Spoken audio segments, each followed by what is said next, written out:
All right, what's up, everybody? It's Kyle with another episode of Unlocking Your Inner Strength. I'm here with a longtime friend. We haven't seen each other in quite some time in person, but this is something I've wanted to do for a while. I have Tim Martin with me. So, Tim, thanks for being with me. Hey, Kyle. Nice to see you again. Thanks, buddy. I'll give everybody a little bit of background of when I crossed your path, and then we'll dive into asking you some questions. So, back in 2007, I was doing 2 shows back to back. It was only my 3rd and 4th shows, I believe. And the week before, did pretty well in what was called the South Jersey. Then I showed up to the Mid Atlantic, and at the weigh-ins, I was feeling pretty confident about the shape I had gotten in. And then I see this guy who wants to be Tim. I see Tim up near the stage, peels off, and he weighs in. But as soon as I saw Tim, I just knew he was a world-class bodybuilder. So I knew there was any visions of being able to try to win that class, or whatever, were out the door. But I was really just, I want to say, in awe of Tim, because he was just, you could see, he was a bodybuilder. That's what he did. That was Tim's thing. And I didn't even know him really yet. And there's a lot of cool things that came after that. We'll talk maybe about the Team Universe coming up and all that. But just to watch really Tim go through his part of his bodybuilding career, I feel very fortunate to have witnessed that. So, Tim, before we get into that, just kind of tell everybody, what do you do for a profession? Where do you live? Tell us about your children, and we'll dive into it. All right. Hey, thanks a lot. I appreciate the compliment first. Well, I'm a director of physical therapy for an outpatient sports medicine clinic. Been doing that for 26 years, and kind of fell into that because, I was doing something unrelated, but around early 20s got into fitness and lifting weights, and started taking some classes in anatomy, physiology, kinesiology, and people in that program were in the PT program. So it kind of led me down this path. There's a little bit of overlap. Obviously, I deal with a different clientele than gym rats, but the kinetic awareness you have, the level of working out, there's a great overlap there. I live in Flanders. I have 2 gorgeous kids, twins, 11 years old. I do most of my lifting now in a home gym because, as a family guy, you can't give up that time. And balance is probably the hardest thing as you get older. If you want to maintain fitness and bodybuilding and all that stuff that you love, something has to give. And with a home gym, you kind of mitigate that loss, and you can squeeze a workout in when you can, but the priority is always the kids stuff. So that's where I am today. Yeah, and being, again, following you on social media and whatnot, I would say it seems like you're a very active father. So I give you a lot of credit for that, man. It seems like you're always taking the kids here and there. I know today you said you have a few games, right, coming up. That's right. In the cold and rain, so it's gonna be a fun day. Yeah, that'll be good, right? Yeah. Before we go into the home gym, because you were telling me some interesting stuff about that, when and why did you get into bodybuilding? Well, I wasn't an athletic kid. I came from a family, a single mom. She had no athletic interest or background. I had 2 older brothers who weren't athletes. Music and academics was our family. So, I never satisfied that, I guess, craving or need. And when I started lifting weights, I had the cement weights in the basement when I was like 13, 14. I had Franco Columbo's book and Arnold's book, and did bicep curls. But when I was 20, I started working out with Buddy, in his driveway and garage. We'd lift the same workout 3 times a week and then run 5 miles. But the first year I did it, I gained 20 pounds of muscle. So my body, really kind of took to lifting weights. And, you progress there, you go into a commercial gym, had a training partner who competed in the IFBB back in the day, which is a natural federation. I went to see a show, and I just set the goal that I would do that. As scared as it is, the same thing. Like, I can't imagine getting on stage in front of people in a Speedo, but you put all this time in the gym and you want to get something out of it. So 6 months later, I did, I think, the IFBB Supernatural, something like that. And I think I got second to a guy named John Puskowicz, who was still around. The next year I did the jersey and I won the overall. So that feeling of success just kind of, it overwhelms you and you want more and more. And that's what I always looked at bodybuilding, kind of a linear progression from local shows to regionals to national and then pro. And it was just an avenue that I felt that I didn't have the greatest genetics, but it taught me, I just developed my discipline muscle, if you want to say. And I could outsuffer anybody. I could diet harder, I could do more cardio, I could push myself in the gym. And that kind of just led to more and more success. What year was that, the first contest? 1995. So 95. I'm 54. You know, I had been training for probably 6 or 7 years by myself before I even got on stage. You know, and after that, I kept competing. I think I've done about 40 contests, which is a lot. And like I said, you know, you win, or even if you lose, you know, you learn more from losing than winning. And if you lose, especially a tight contest, that motivated me like crazy to come back and prove to myself that, you know, I could keep improving. Sure. In that first contest in 1995, what was your stage weight, if you recall? We didn't even weigh, because back in the day it was height classes. I was medium height, but I was probably, you know, I wasn't tiny. I was probably maybe 180. Okay. You know, when I started lifting weights, I was probably 150 at 5'9". Yeah, you know, at 20 years old or so. And then at the end of my career, I was 212, you know, and you know this, the thing I'm most proud of in my bodybuilding was staying natural.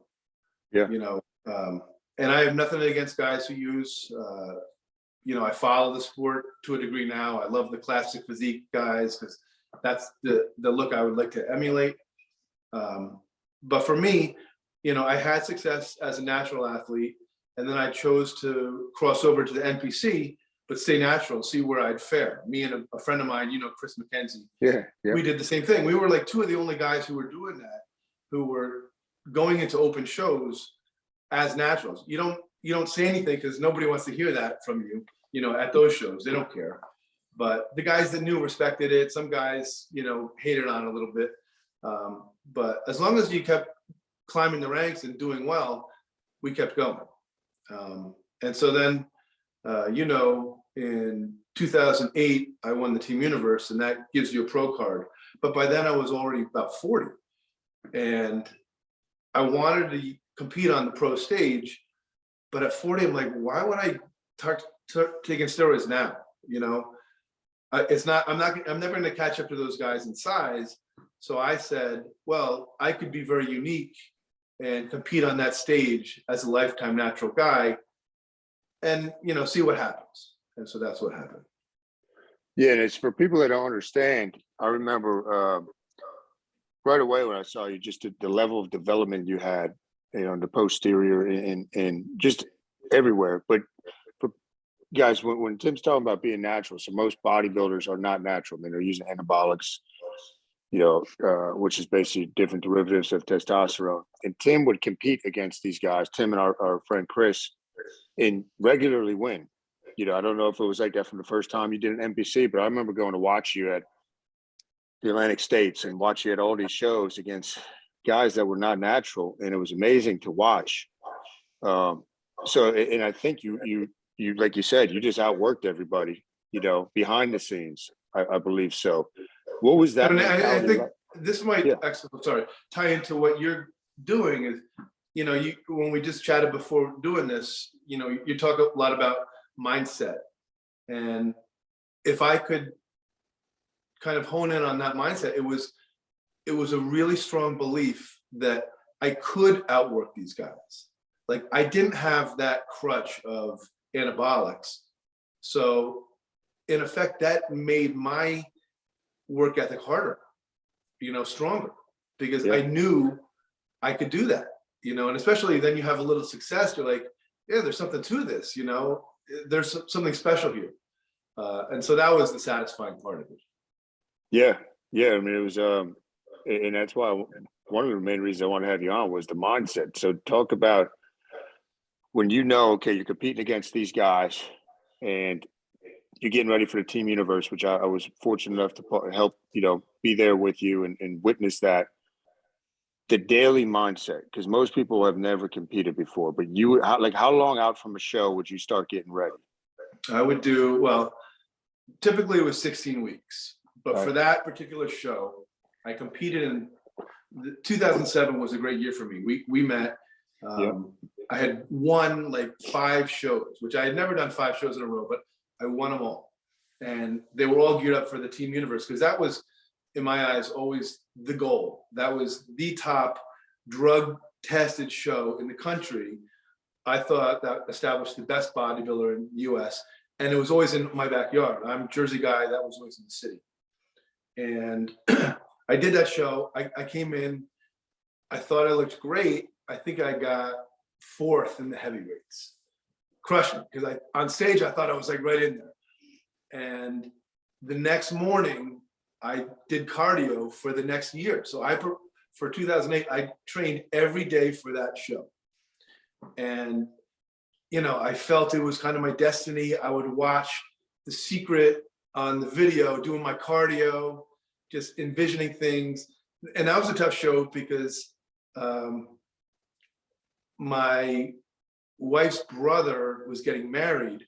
And back in like January, I said, hey, I know they're getting married in the summer. Just don't pick this weekend. This is my destiny. I'm training every day for 30 years for this show.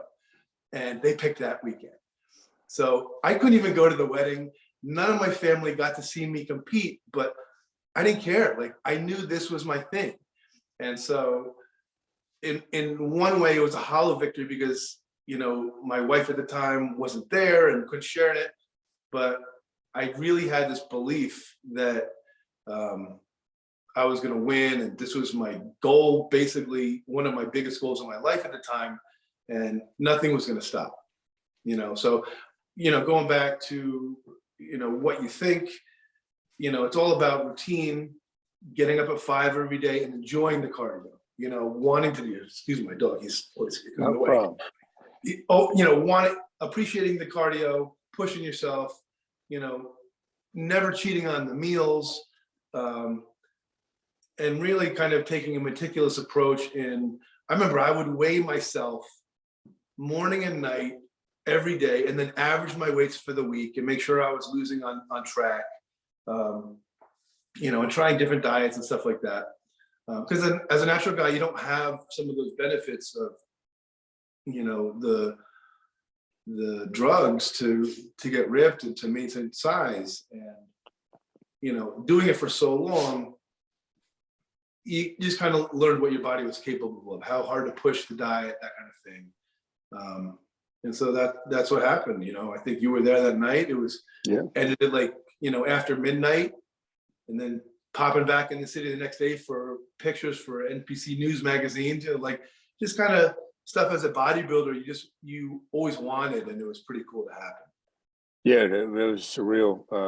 Again, getting to partake with that. I remember, I think we went over for a cheat meal afterwards for McDonald's, and you had your trophy. It was kind of a surreal thing. It's a team universe champ, and it's like weird. you said, but yeah, it was really cool, man. So you talked about The Secret, and so would you visualize this every day, like leading up to that 2008 contest? Was that part of the process too? And when did you do the visualization? Was it just when you were doing your cardio? Was it just throughout the day? I think it was all the time. Like my routine was to do cardio and actually watch that part of that every time. So it's fresh in your head. And then it kind of, it leaks in throughout the day. It's just always in the front of your mind. And, even the team universe, I knew there were guys that weren't natural. That Sure. show, it wasn't tested as well as maybe some of the pro natural organizations. So you have to tell yourself, it doesn't matter. I don't care who's taking what, I'm going to work out harder than them. And, that certainly carried through into the IFBB when I knew I'd be the only guy who wasn't taking steroids on stage. so you really have to, it's a matter of convincing yourself that it's okay. And, on one hand, if I don't win, it doesn't matter because, how could I win? But on the other hand, say, you know what, I have that discipline muscle developed so hard in me that it doesn't matter. Like I might be the biggest guy, but I'm going to show up as the most ripped guy, and the judge is going to reward that. And, they really did. Like, I have to say, one of our mutual friends who passed away, John Kemper, he was like New Jersey Bodybuilding. He owned Diamond Gym, and he was always a fixture on these IFBB judging panels. And he knew my story. He knew. The other judges don't know me. They don't know if I'm taking stuff or where I came from. But John Kemper always respected what I did, that I was a natural guy and not afraid to compete against these other dudes. And I always felt that it wasn't that he gave me favoritism, but he would make sure that I got a decent call out, and I could fight for my placing. So I really appreciated John for that. Bodybuilding is such a subjective sport, and in every show, whether you win or lose, there's some politics going on, and that's the one time I think the politics were in my favor, because I had this judge who knew my story and almost kind of wanted to reward me a little bit for it, because he knew how hard it was. Yeah, and that's a cool thing, man. It's it's amazing again to see that. And when you got to the IFBB pros, how many times did you compete up to that level? Did you actually do competitions? And what was the best as far as the placing went that you did? I did 5, and I was never going to win. These guys, you compete against Flex Lewis and Jose Raymond, and what are you going to do? So you saw me the first one I did down in Atlantic City. It was a big show. There were 22 athletes, and I got 11th, which, listen, I was in the top half. I was like, this is great. The next year I did one in Connecticut, Europa, and I think there were like maybe 50 guys, and I got 4th. Like, I couldn't believe it. Like, I thought I wasn't, this was bad on me. I thought I was going to be, middle of the pack or lower. And the top 3 pose at night, and the top 3 qualified for the Olympia back then. I didn't think I was even close. So I drove home after, it didn't matter, but I got 4th. I was elated. So then I took time off because I had my kids, and that was my priority. And then I always had said, like most bodybuilders, oh man, wouldn't it be cool if your kids could see the process, when they were old enough. And so, a bunch of years later, 2016, I did my last year, and I did 3 contests all around the country. I did a Pittsburgh. By then they had classic physique. So I'm like, let me try classic because I'm not big, but maybe I can do okay. And I got 2nd in the Pittsburgh. And then I went down to Florida the next week, and I think I got 4th also at the classic physique. And then I still love bodybuilding, and for me in my physique, like my glutes were always really strong, and you can't show that in classic back then. So I did another 212, and I didn't do great. I got like 12th out of 16. I knew then the writing was on the wall that my body was just kind of too old for it. And that was the last I did. I got out of bodybuilding what I wanted. I didn't want to hang out and do masters contests. That just wasn't for me. So I was satisfied. I did my 40 shows, did 5 pro shows, did pretty well.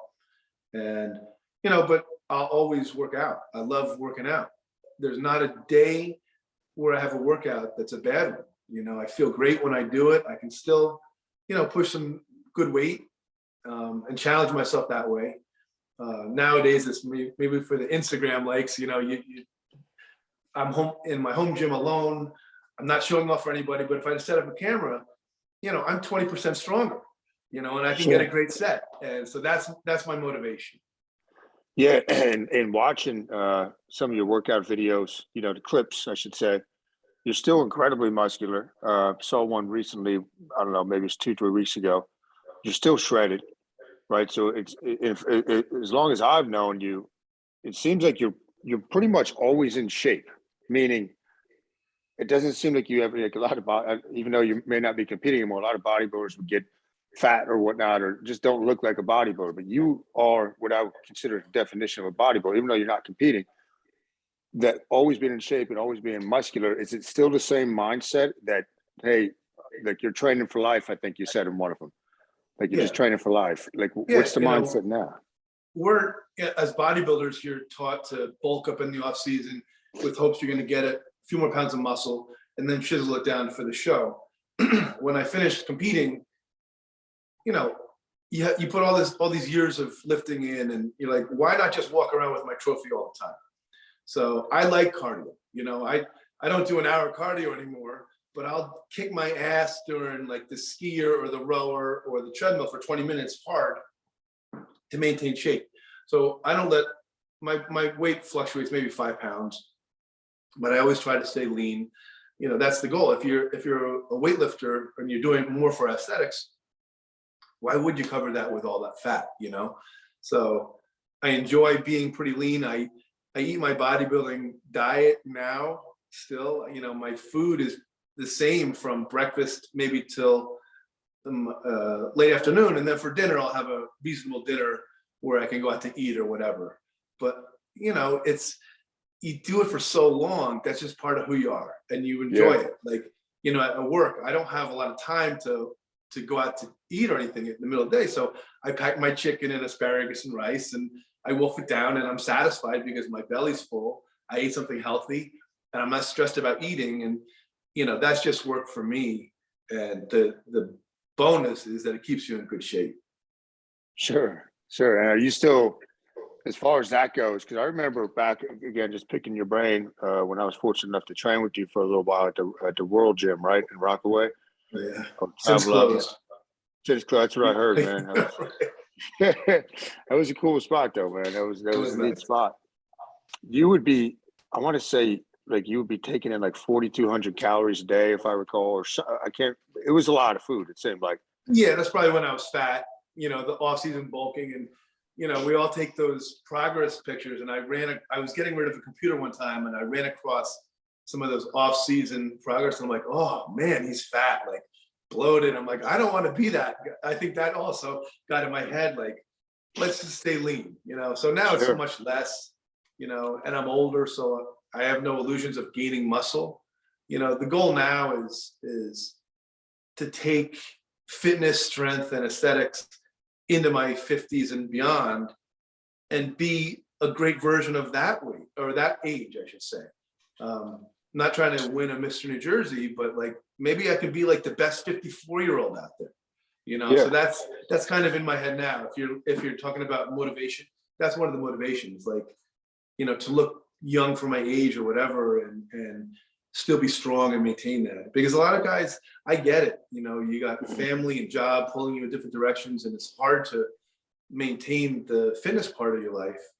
But that's a challenge, and it's a fun challenge.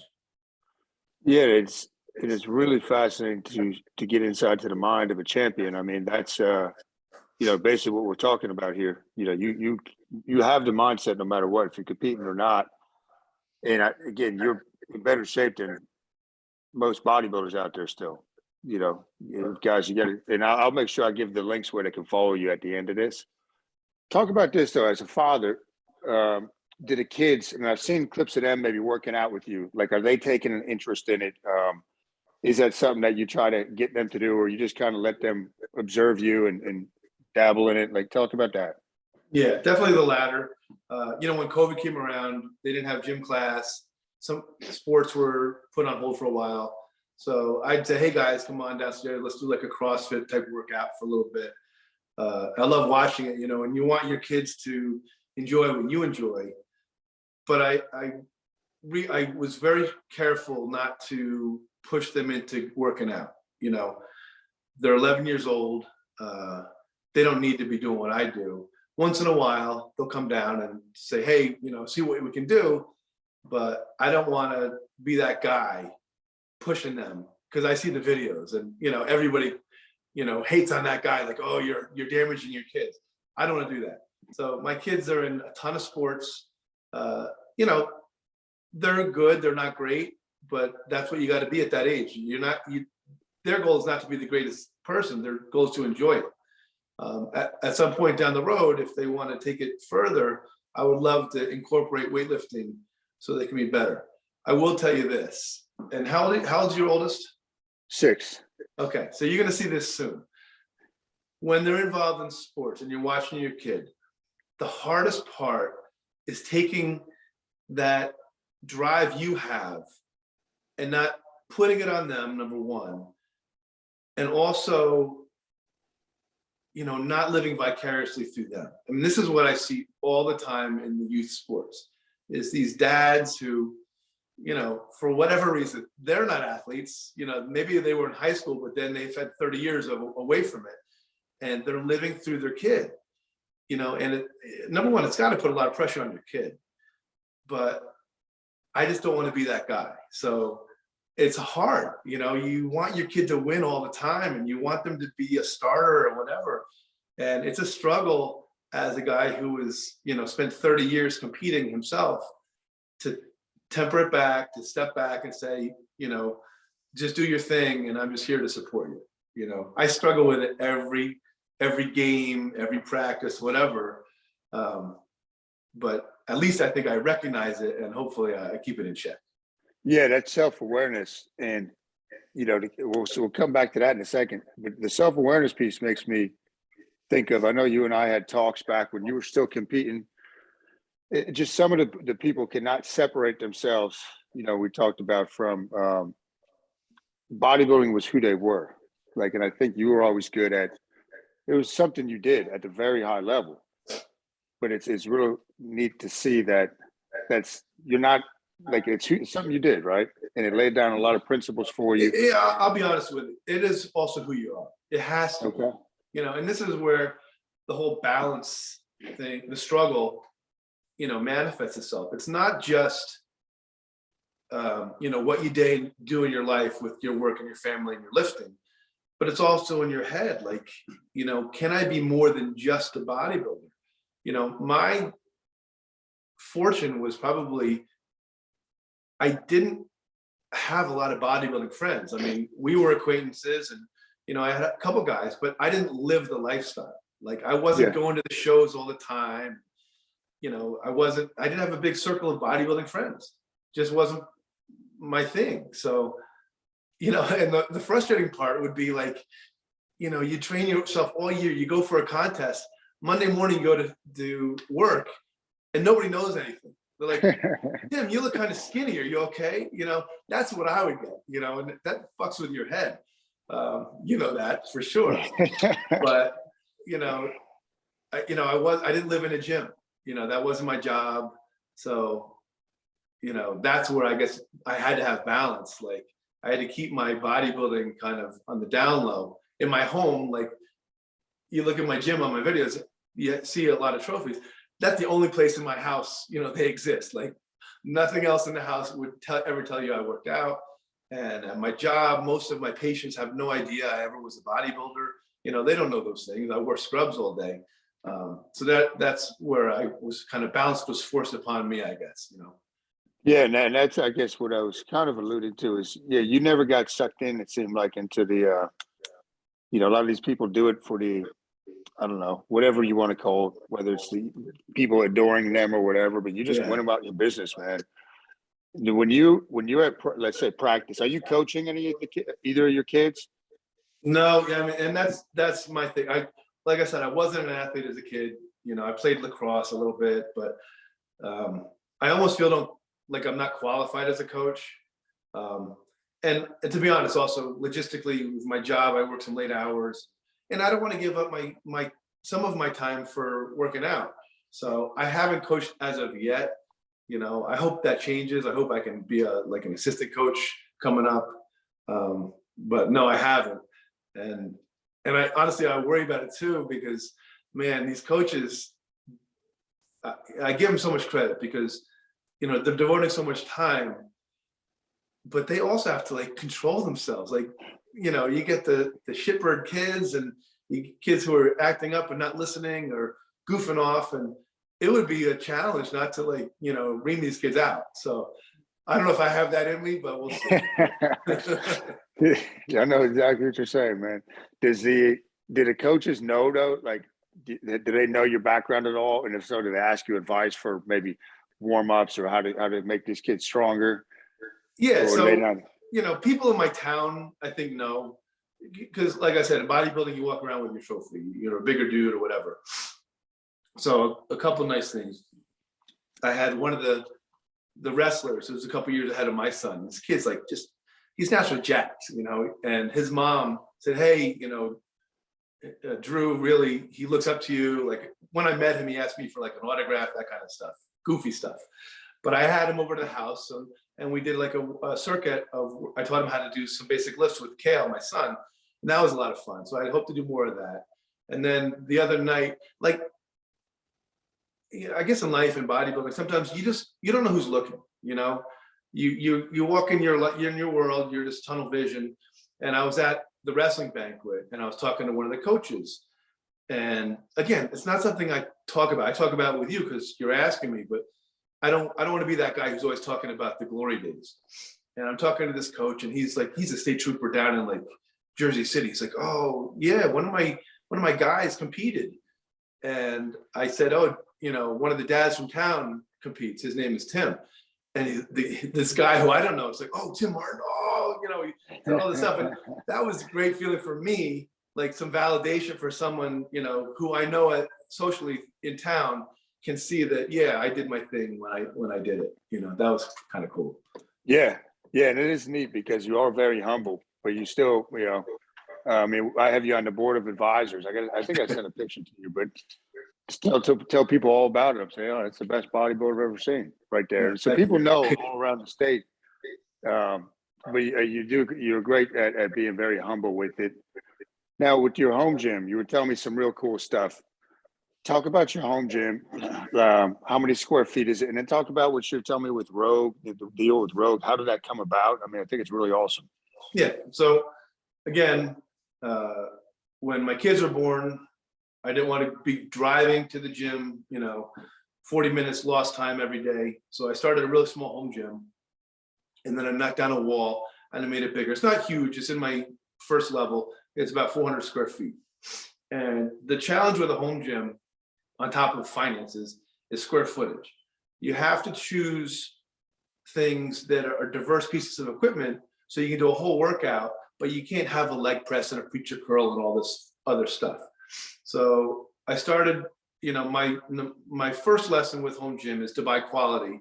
I made the mistake. I bought the Dick's rack and I hated it as soon as I set it up. It's all cheap metal and whatever. So Rogue Fitness is known as kind of the premier brand of home gym equipment, CrossFit equipment. So I started with a Rogue gym rack and I kind of built from there. They came out with a couple years ago this machine called a belt squat, and so anybody who hasn't seen it, it's a platform and the cable comes straight out the bottom and you can attach a belt and you can perform basically squats with no load on your spine or your shoulders. And so I bought that because I thought, especially for leg day, you can squat so much, but then like, what else are you going to do? You don't have all these machines in the gym. And I started looking at the machine. I'm like, damn, like this has a lot of potential.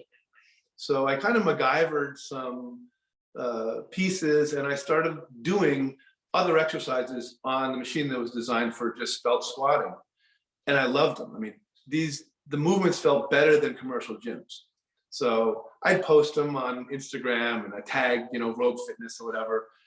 And last year, Rogue contacted me and I thought it was a joke because it was the owner of Rogue, Bill Henniger.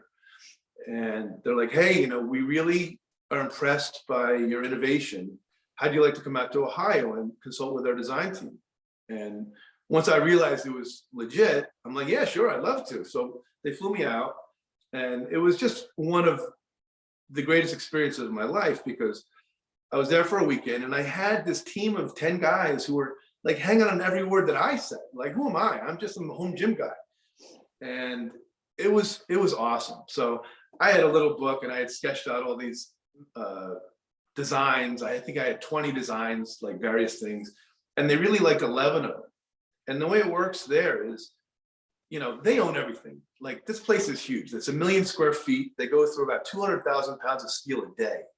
You know, I couldn't believe the scale of the thing. And, you know, they gave me the whole, you know, tour, like I'm some kind of celebrity. Like they showed me everything, how it worked.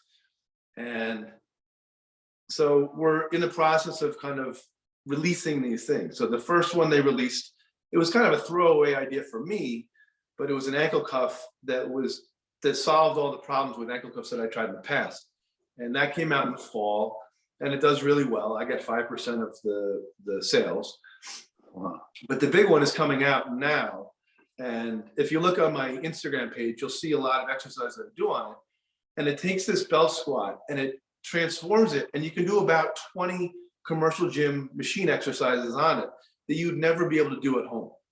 So I think that's going to be the big one. Like that's like, again, square footage being a premium in a home gym. This takes, you know, 10 feet of square feet, and you got 20 machines now, you know. And Wow. so they saw that because when they made the belt squat, it was designed just for squatting. They never looked at it the way I did, where this is a platform for like a whole system.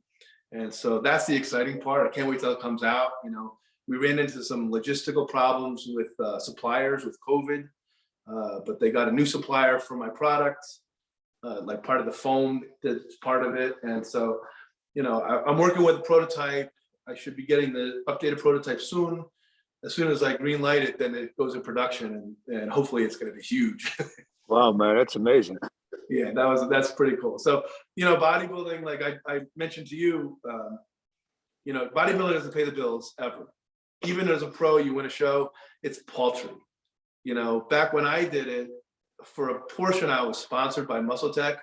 And so that had some money involved, but that was only 2 years, you know. Otherwise, you're footing the dime for all your shows and all that stuff.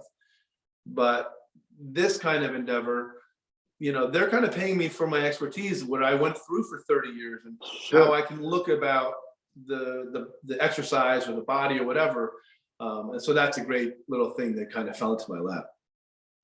That reminds me of, it's really cool, man. There was a story with Picasso, I believe, when the lady ran into Picasso and she said, "Oh, can you draw me something?" Blah blah blah, and he draws something for her on a napkin and says, "You know, it's going to be 20,000." She goes, 20,000? That took you 2 minutes. He goes, "That took me 50 years of experience to come up with that." That's it, Goes, right? Yeah, Yeah.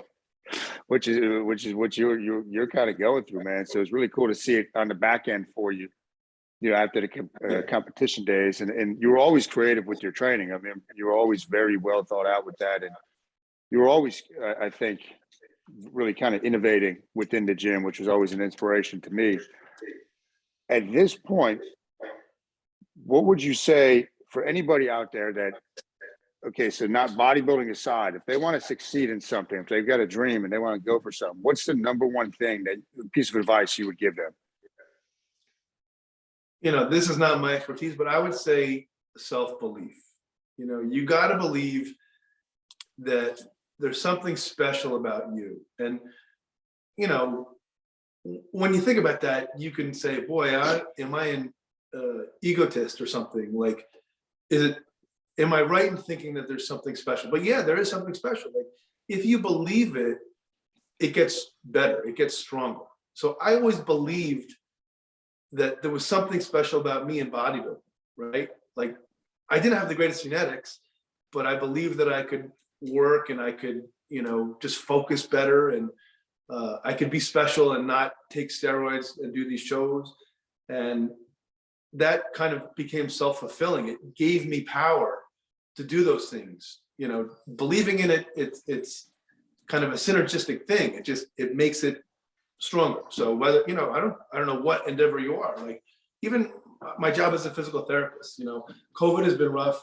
We had to lay off some people. And then as the volume came up, you know, I see crazy volume today, but I believe that I can do it. Like, and I know other guys can't, you know, so, cause I've had so many people under me over 25 years, and I can see what their productivity can be. I know I can do it, and that helps you get through the day. When you have 25 patients, you're like, yeah, but I'm special, I can do it. And, that's what helps. So, Yeah. just the self-belief wherever you're going, whether you got to study more or work harder, it makes it easier to do that. Self-belief. That's spot on, man. A couple more questions before I let you get to the workout. I know that's probably a big part of your Sunday morning routine. What time, like, just real quick about like the importance of rest or sleep. So I'm imagining you've always been disciplined with that. You said you get up at 5. I don't know if that's still something you practice or whatnot, but like how important was sleep to you, and is it to you, and what does that look like for you? Yeah, I'm not a night owl. With kids for the last 11 years, I try to get them to bed, now by 10, which seems kind of late, but I'm right there with them, because I know I'll pay the price the next day. And, as you get older, you probably need a little more recovery. One thing that I discovered last year, I know you've done it too, and I got to get back into it, was cold therapy. Oh, yeah. So I started with the cold showers, hated it, tried ice bath in my jacuzzi tub, hated it, but I kept watching. There were some athletes who were doing it, and of course watched the Wim Hof stuff. And so I built a cold plunge on my patio out of a horizontal freezer. I waterproofed it. I got the ozone maker and the pump and all this stuff. And I've got like the Rubbermaid enclosure, so it's, weatherproof. And you keep the water, I keep it about 34 degrees. And you go in there, and it's like a drug, man. It energizes you. Like the feeling, people ask why you do it, and I'm like, when I got out, I can feel like I'm run through a brick wall. It's in your brain. You're like, because you know how hard it is. Like anybody who wants to try a cold shower, just crank the water all the way on cold and see how long you can handle. Like you're gonna hyperventilate, you can't breathe. This is 10 times colder than that. Oh yeah. And for the average person, if they jumped in, they wouldn't last 20 seconds. But it's a muscle in your brain that you develop. You learn to do the breathing and control your emotions. And you can sit in there for 10 minutes and not even be cold. And you get out and everything is better. Your mind is better. Your body feels great. You do sleep better. So I'd recommend, people at least try the cold shower part and see if you want to go down that path. It's easy. I built a cold tub, for probably $600, and those things cost thousands if you buy like a designated cold plunge. But I want to get back into it again with my situation. I had to shut it down for the winter, but I want to, it's time, and hopefully keep it going year round from now on. Yeah. And what time of day would you do that, Tim? I never did it in the morning. I don't know if I could. I wasn't ready for that because that's tough. I would do it like after work. You don't want to do it right after your workout, but I'd try to work out and then maybe like hour later, just go in there for my 5 to 8 minutes. It doesn't take much time. Makes you feel incredible. And one other weird thing was in the summer on these 95-degree days in Jersey when it's humid, you do a cold plunge in the morning, you don't sweat the rest of the day. It's bizarre. It keeps even though it's 8 minutes, it keeps you like comfortable. Like I never heard anybody else talk about that, but I found that to be true. And wow. That's one more benefit of it. That's cool, man. Do you have pictures up of that on your Instagram? Yeah, I got on my Instagram. Right. I put a little bit on like how I set it up. If anybody wants to dig deep into it, from a couple months ago. But again, it's not very expensive, but it's well worth it. Yeah, I'm gonna check that out, man. I'm intrigued by that. Okay, last I got like 2 more for you. If you were to go back and give yourself at 20 years old advice, the old 20-year-old Tim Martin, what would you tell him? Don't second guess yourself so much. In bodybuilding, if that's what we're talking about, you're always wondering, is this the right workout program? Is this the right diet? Could I be doing something better?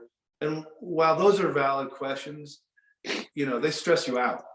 And as long as you work hard and work as hard as you know you can, you're going to have success. It doesn't have to be perfect because there's no perfect routine.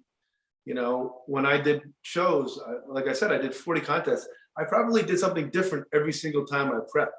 They all worked because I was disciplined. I believed in it. And, you know, if you have discipline over a period of time, you're going to have success. So, you know, I would have done less second guessing back in the day if I knew that from today. Okay.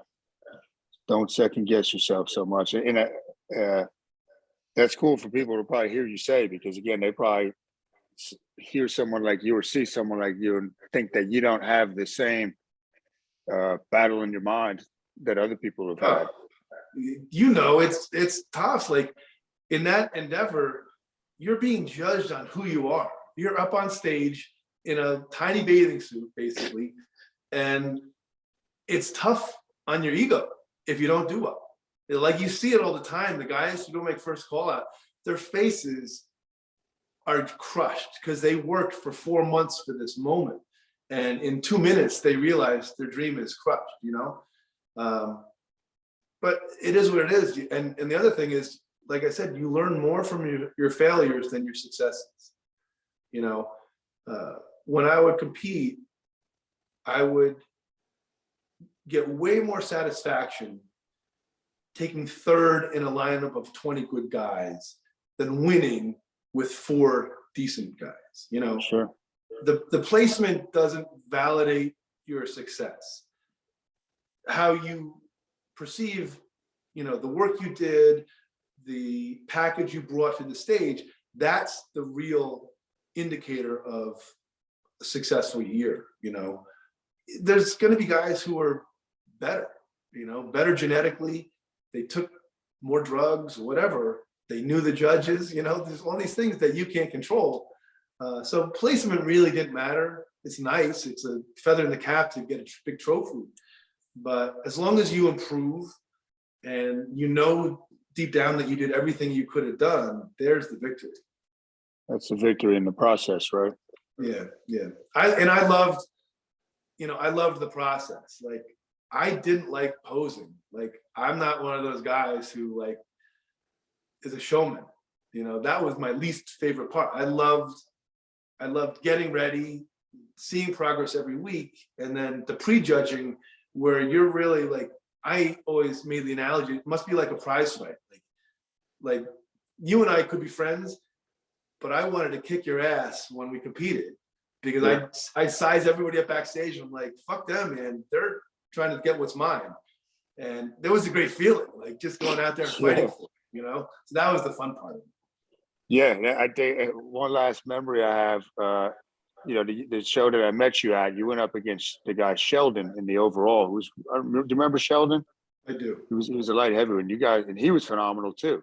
So I remember sitting there in the audience at that point, right? You know, the show is over for me, and just watching you guys go at it, and then obviously you beat him. But that was cool, man. You could see the mindset you had to go up against him, and I could tell he was very confident too. Oh You know, yeah, yeah. You know, but you beat him, yeah. man. That was easily the best part of competing is, you know, like I said, I wasn't an athlete growing up. So that's where I got that fix. You know, you're on stage, it's, you know, you against them, and you know, who's going to get it. And that was so much fun. Yeah, it really was, man. Last one I got for you, Tim, is 5 years from now, what do you see for your life? I mean, that's a personal question. You know, I'm going through a transitional phase right now. And like I said, you know, anybody who's, you know, later in life, you know, we all have struggles personally, family, work. You know, and one thing, bodybuilding, like I said, it taught me I always believe I could outsuffer people. That can be a bad trait too, because, you know, in your life, sometimes you suffer when you don't have to. You know, you think you have to do something and just suffer. And, you know, this year I said, you know, kind of enough of that. I want to be happy in all aspects of my life. So, I've made some changes. They're good, positive, feel a lot of hope. It's like a second life going on for me right now. So I'm really excited in 5 years. Who the fuck knows? But I know it's going to be good, and as an Asian guy, what are you in your early 40s? I'm 40 now. Yeah. Okay. There's always like that finish line, like how many more years do I have, but fitness, that's your job. It's been a part of my job. It keeps you young, man. And so I'm 54. I honestly feel like I'm in my young 30s physically.